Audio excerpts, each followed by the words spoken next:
So here we have a 1931 National Duolian that I restored for a customer. It's a very low serial number, which would be C833. This was unplayable when I got it. The original cone had collapsed. Obviously somebody had stripped the finish off and repainted it. It's kind of a weird color, but actually they did a pretty professional job of painting it, so it's not too bad. Also had a very warped neck on it. Somebody put like a really cheap pre-made plastic nut on it. So it's back in good condition now.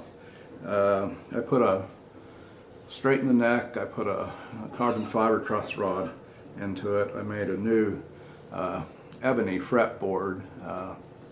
The original fretboard, here's the original fretboard on it. These early Duolians, they used some sort of fiberboard for the fretboard. You can see how it just bends, and it just has no tap it, there's no ring to it at all, it just thuds.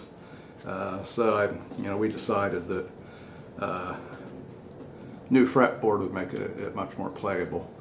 I don't know how many guitars they made with these fiberboard fretboards, but at some point they realized that these were not very good quality, and they switched to ebonized maple on them. The cone I tried to restore, but here again somebody had tried to restore it themselves and did a really bad job, and it just made it pretty much impossible to get it back into shape again. So I had a beard resonator cone lying around that I had used previously in another guitar before I switched it out. So I did that for no additional charge. I just put the beard cone in there, and I have to say it really seems to work really well with this guitar. It just has a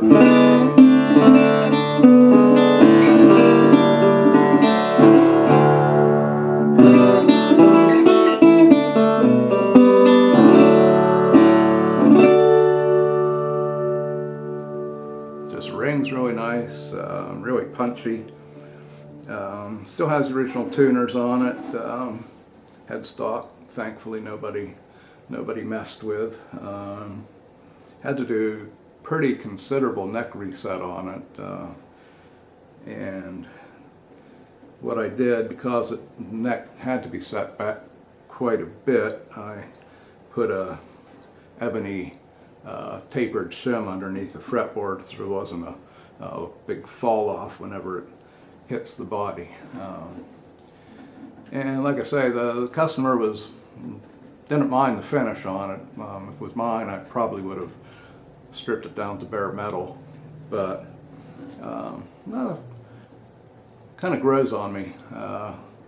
Like I say, because it was finish was really well done. Of course, they didn't bother to remove the neck when they refinished it, so you could see underneath the neck the original finish was the kind of standard, probably like a gray-green frosted finish on it.